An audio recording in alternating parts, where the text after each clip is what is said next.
In this second video presentation, we will be discussing an important methodological principle that underlines the whole computational generative framework. The discussion will be informal or maybe even philosophical. This is a philosophy of science topic actually. And then in a later presentations, everything will be implemented in a more rigorous way.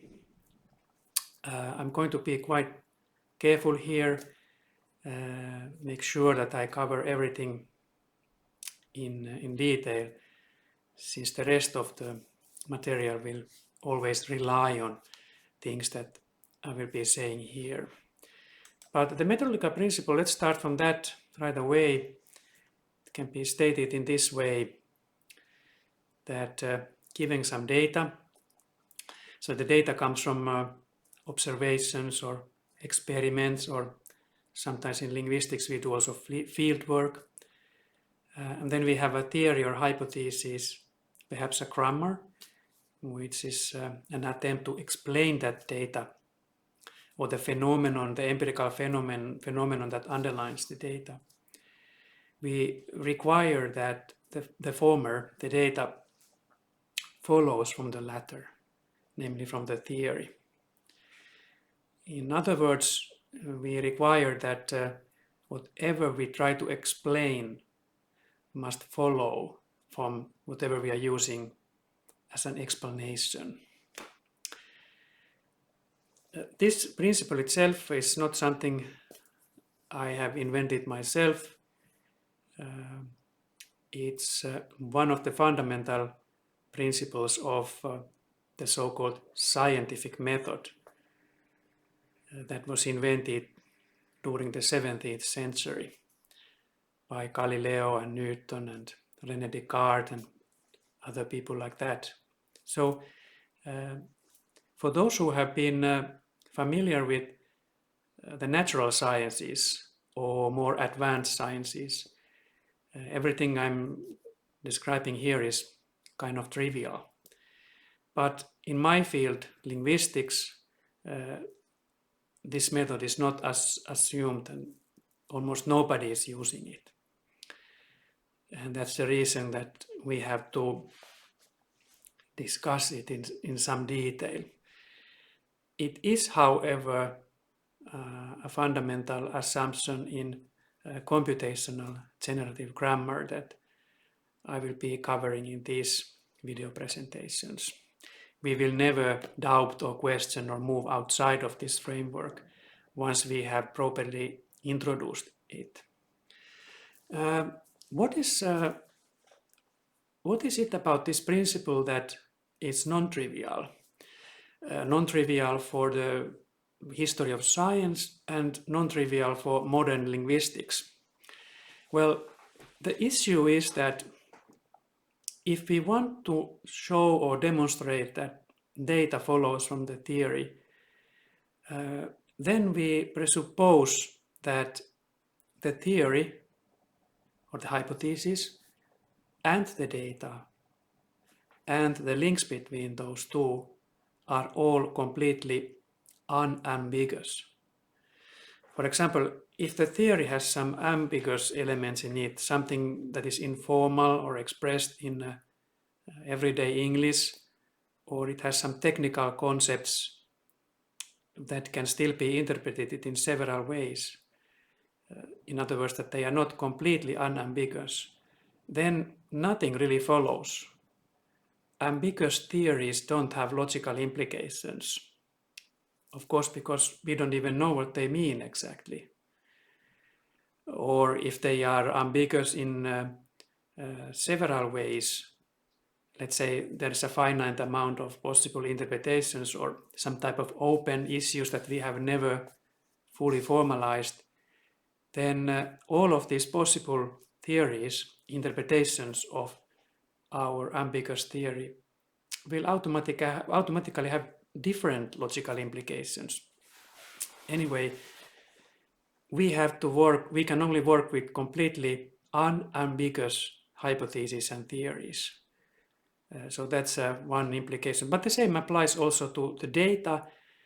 And so, of course, if we have, if we are not clear what the data is, if you don't have a closed data set that exists in some objective sense, then of course we cannot verify if it follows from something.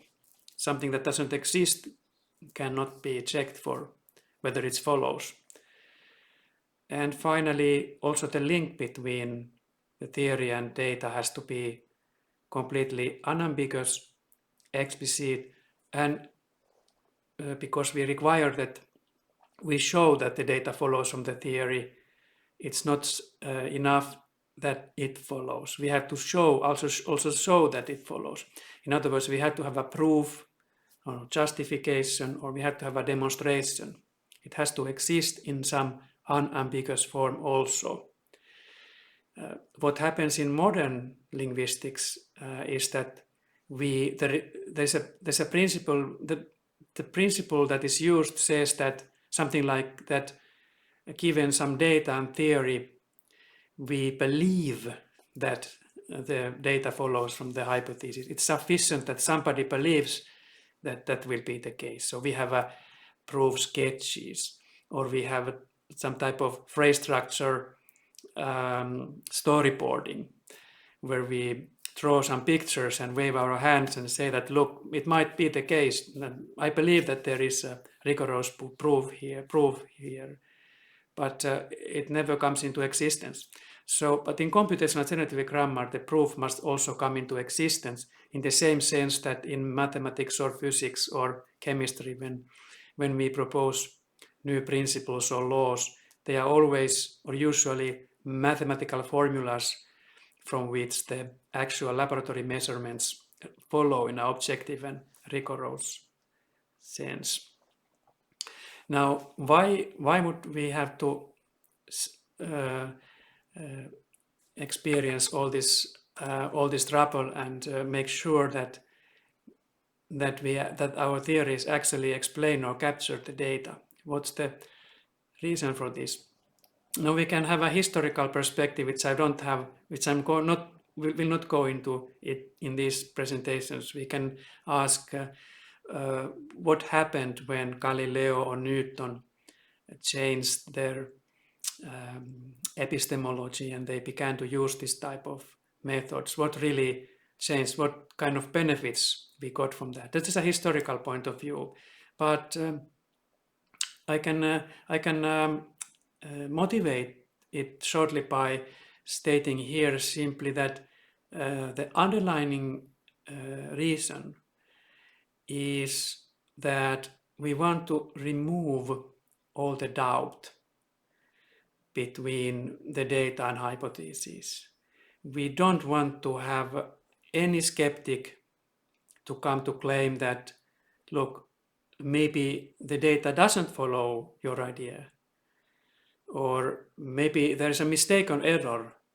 We don't know, or maybe, or who are we to believe? How can we believe that this data follows from the hypothesis simply on the basis that you say so? So this is all. These are all skeptical arguments that allow another person to doubt our work or our idea or hypothesis.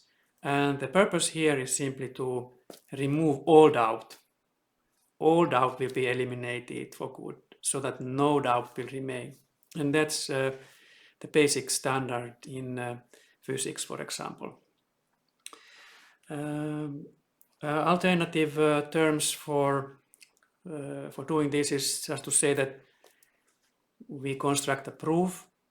In physics, we can have a proof for our idea by showing that the data, the measurements, or some scattering images from a particle accelerator or whatever it is, it follows by calculation from our formulas or hypotheses. We can talk about demonstrations. I myself like to use the philosophical concept of justification. So when this methodological principle applies, we can say that the hypothesis or theory is justified by the data. When it does not follow, then we still don't have a justification. We have a speculation or unproven idea, or unjustified speculation or something like that. So when we have something which doesn't follow this principle, I will then be using these terms: speculation, unproven conjecture, unproven hypothesis, and so on and so forth. There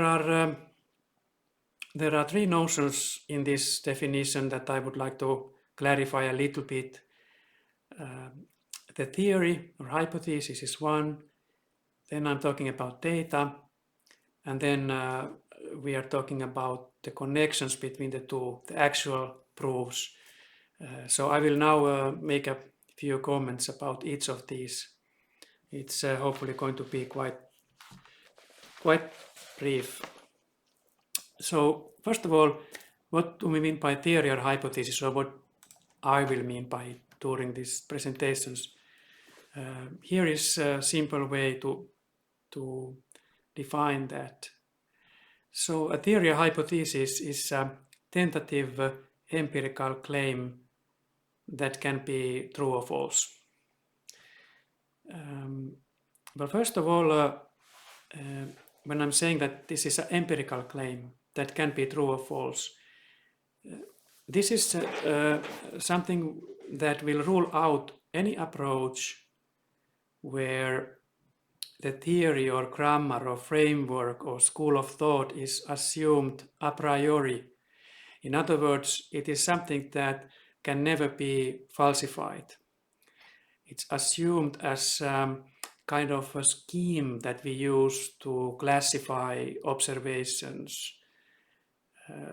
This is very typical in our fields. For example, many grammatical frameworks that we use to analyze some language. Let's say Finnish constructions, things like passive, participle, finite clauses, non-finite clauses. We have all sort of construction classes in languages, and then we can just adopt some type of grammatical framework that we use, that we assume in the background, and then we use it for classification purposes. But the question never arises whether that framework or whatever claims are embedded in it, that they are true or false. It's just assumed to be true. So all of those we put aside. That's just very uninteresting thing for us. Then the word tentative, this is just to point out that in the scientific method, every hypothesis and theory is considered equally speculative, completely tentative, before justification in the sense of the methodological principle exists. And it really doesn't matter. Really doesn't matter who proposes the idea, a professor or a famous guru or a first-year-old student. That is all irrelevant here. They are all equally tentative. What counts is the proof or the justification. I already mentioned the fact that if we want to follow the methodological principle I just introduced, then the theory or hypothesis must be completely unambiguous. It must be defined in a way that leaves no room for interpretation, leaves no room for unclarity, has no vague concepts, doesn't use any informal notions or any concepts that are borrowed from ordinary language. Everything has to be completely unambiguous.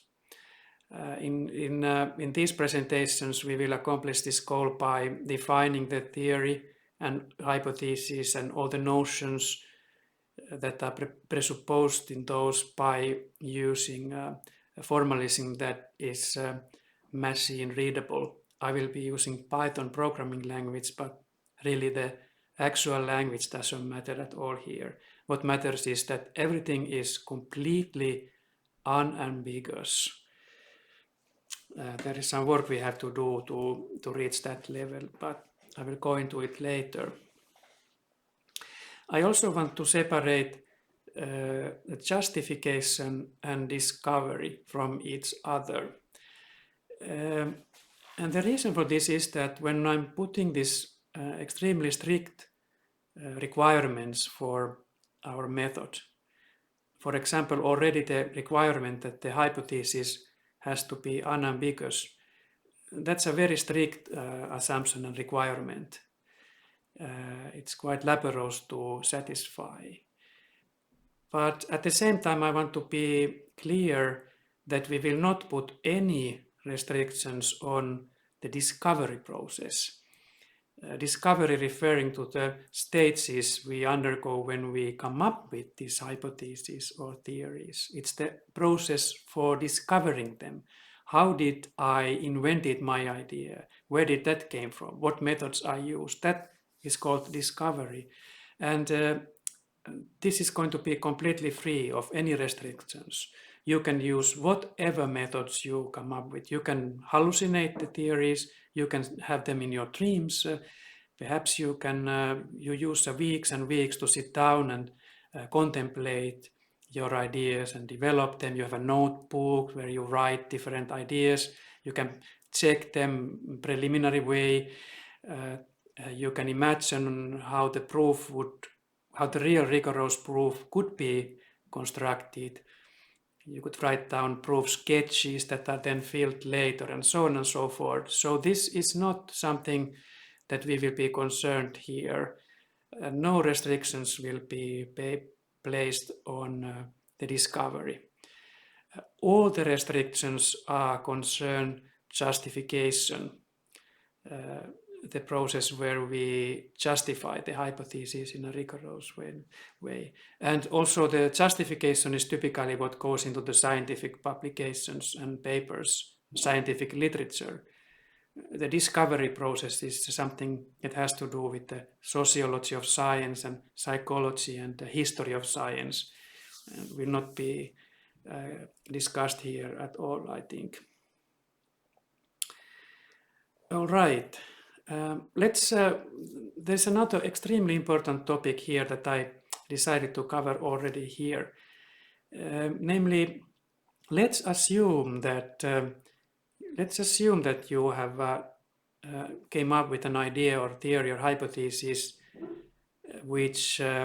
for which you can construct a demonstration where you show that the data we have collected in our experiment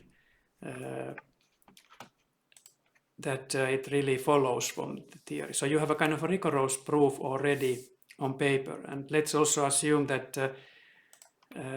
that we both agree that your demonstration or proof is valid. So now you have something that really explains the data. The question is then, how do we move forward from this point of view? How does science move forward when we have this type of proofs already, and how actual science moved forward when Galileo and Newton especially constructed theories from which the phenomena really followed in a rigorous sense. How do we construct scientific arguments or new theories if we assume this type of starting point? And this is something that I will return over and over again when we are moving forward. And there are two ways that this can happen.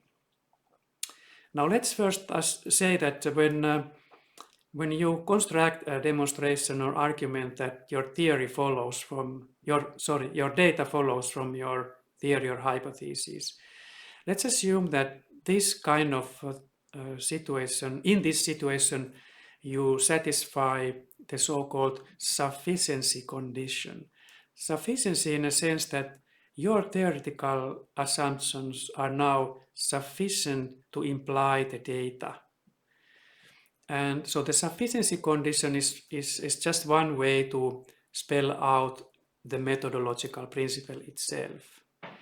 And the way we can, and the way how science and the way how we now work can challenge your proposal when it satisfies the sufficiency condition is that I can present your new data for which the sufficiency condition does not hold. For example, the Newtonian mechanics and the Newton's basic principles and the gravitation, the law of gravitation, they were very successful in capturing a wide variety of interesting data. But eventually, when the data sets were expanded, for example, when Faraday started to explore the electromagnetism and then later 100 years ago, a little bit more, the measurement instruments become accurate enough so it was possible to measure things or try to measure things like the speed of light. Enough anomalies or enough data accumulated which require different theoretical frameworks. So Maxwell developed the theory of electromagnetism based on Faraday's original experimental data. And in that Maxwell's approach is not really derived from Newton's mechanics, even though that was also attempted. So it had to assume different type of postulates. And then Einstein developed the theory of relativity or relativity theory, which was a response to these new observations where the sufficiency condition no longer hold for the Newton's theory. But notice an important fact here that when we discover new data for which the sufficiency condition does not hold, we don't nullify everything and start from zero usually. But instead, when Einstein responded to these challenges, he developed a new theory from which the old and the new data followed. In other words, the new theory satisfied the sufficiency condition. That is a trivial assumption in this type of research. And that's what we have to also to do. So it's not really interesting just the Popperian observation that, look, there is some data here that your model doesn't capture. It's in fact trivial to come up with observations that some theory doesn't explain. It's not interesting. The interesting part is that when you respond to this challenge, when you want to criticize my theory, saying that it's not sufficient, the criticism has to be based on another approach which satisfies the sufficiency condition for the old and the new data. You can't just put my data aside and start from zero. It doesn't make any sense to do it in that way. Now, I took the example from Faraday and Maxwell and the electromagnetism here because in that situation, it looks like that Maxwell is simply throwing all the Newton's laws aside and assuming something completely new. But that's just the appearance, because in reality, Maxwell was isolating electromagnetism first as a separate phenomenon. He was not rejecting the Newtonian approach when it came to law of gravitation, for example, or orbital mechanics. He was simply saying that I'm just ignoring that phenomenon now because the Newton's system works very well there, and I'm just going to create this new approach for this other set of data, has to do with electronic currents and electromagnetism. It was a mysterious phenomenon up to that point. And so that's a possibility. But then we are explicitly stating that our model, its application is restricted strictly to this other type of data, and we are not just nullifying everything else. And the underlying assumption here, which I'm coming now, is that we ultimately want to find a unification, simply one model that captures both. But let's move into that idea right away here, because that's another way of developing and criticizing theories. Because if you think about, if you imagine a situation again where let's say that I come to present you with an hypothesis. We have some data, we agree upon that this is interesting data here. And I come up with an idea and I demonstrate that this data follows from my, let's say, mathematical formulas by objective calculation, by logical implication. Fine, that's okay. Now the sufficiency condition is satisfied. And let's also assume that you don't have any problematic data. We agree that, look, this is the data we wanted to explore, and now it has been explained. So in some sense we have we are in a quite optimal position. But what can you do? What is there to do after this point? Well, there's a lot of interesting things that can still happen, and the reason is because let's assume that my theory is based on something like 100 independent assumptions. These are just the concepts and laws and principles that I have to invoke in order for this data to follow. And the sufficiency condition holds. In that situation, you can come up with another idea or hypothesis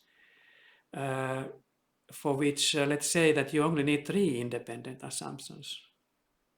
In other words, the data is the same, but my theory has 100 independent assumptions. Your theory has 3. In that situation, your theory will always be adopted, and my theory will be thrown into garbage. Why? Because it turns out then that all of these 100 independent assumptions were not necessary to capture that data, because you just showed that there is just 3 that can do the same thing. And this is another condition, I call it the necessity condition. The necessity condition is that it works so that after we have satisfied the sufficiency condition, and after you and me agree that the sufficiency condition has been satisfied, there is an objective proof for the data. We both agree that the data is there, all what we have, and that is the data we want to capture. That the sufficiency condition is completely satisfied. After that point, and only after that point, we can ask, well, but is there a simple approach still that can do the same? Is everything really necessary, what we have now assumed? Can we somehow reduce the theory? Can we find more elegant, more simple way of doing all of this? Can we have a fewer independent assumptions in our model? And it's a quite complicated and interesting question, why we want to do this. I will put that aside here, because obviously everybody wants to do this, and in the history of science, everybody has been doing this very successfully. So the necessity condition is an alternative way for you to criticize my hypothesis in the context of a theory where the sufficiency condition has been satisfied. Here I just wrote these points in a more explicit way. Now let's go back to the example of electromagnetic theory of Maxwell. I pointed out that in that context, Maxwell was developing a separate theory for the electromagnetic phenomena that came from Faraday's experiments. And then we had the Newton's approach to mechanics and gravitation, which was applied to orbital mechanics and the orbits of comets and other things like that. And they were 2 separate theories and 2 separate data sets and 2 separate phenomenon. In this in this situation, when we have two separate theories, we can now try to satisfy the necessity condition by asking, but well, is it really necessary that we have two completely independent theories describing the nature? Why don't we try to have just one? Or why don't we try to take the independent assumptions from these two theories and try to find some common unified framework? And this is another example of why we always want to try to satisfy also the necessity condition. Okay, let's move on. This was about the theory, and that I will be referring to these conditions quite frequently in the forthcoming presentations. I wanted to make a brief comment also about the data.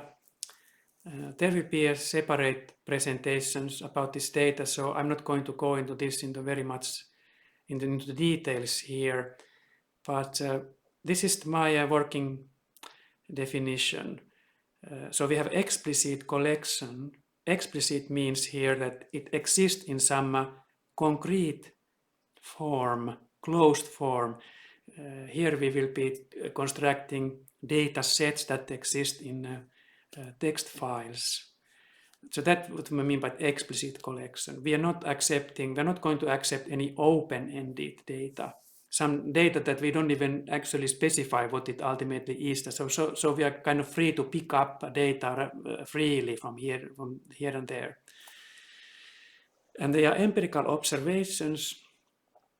And then I'm assuming that the fact that they are an explicit collection of empirical observations, that has to be agreed upon by the stakeholders being everybody who is seriously interested in understanding that data.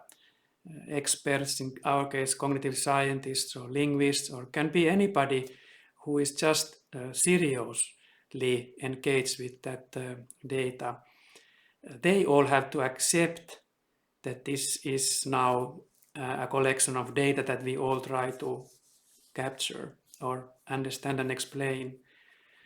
And then I also added this notion that we have to take it at face value, which means that this community of experts or stakeholders have to agree that this data is unproblematic, that it's based on facts. It cannot be fabricated.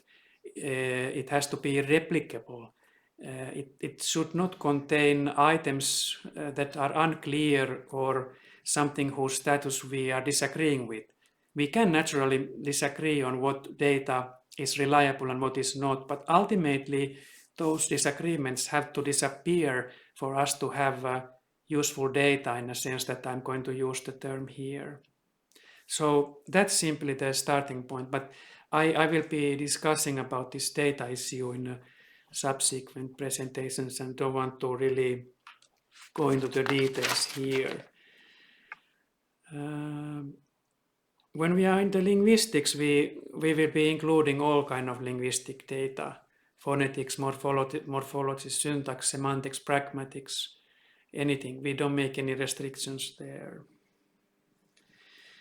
And then this data has to have all sort of, it has to satisfy some elementary principles of quality, but this is something that comes, I think, automatically from this more collective way of approaching the topic. I mean things like that the data has to be unambiguous, it has to be something that can be collected repeatedly, so it has to be reliable in that sense. Experiments have to be something that anybody can replicate, and it has to be stored permanently. It has to be stored somewhere. It can't be open-ended. It has to exist in some kind of closed way so that we know what it is, where it starts, where it ends, this kind of things. And finally, a comment about the connection between the data and theory. The connection has to be completely unambiguous, as I already mentioned. We will be calculating the data from the theory. there has to exist a proof or a rigorous demonstration. We can't have any intuitive gaps or logical gaps or human beliefs. It's not enough that the author believes that the connection exists. It has to be demonstrated also. We have to remove all the doubt from the process. There cannot be any subjective beliefs or subjective assumptions or intuitions or any human characteristics like authority or position or your employment, whether you're a professor or a student. It doesn't really count here. Whether you're famous or not famous at all, it's irrelevant. There can't be any unstated assumptions or inferences, and so on and so forth. So this is a strict requirement, but we have to assume it eventually, because only by removing all this subjective stuff from these proofs we can have a real progress in this field.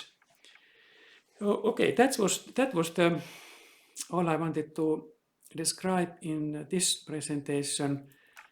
Just to summarize, we introduced the methodological principle which requires that our data follows from our hypothesis or theory, and that we show that that's the case.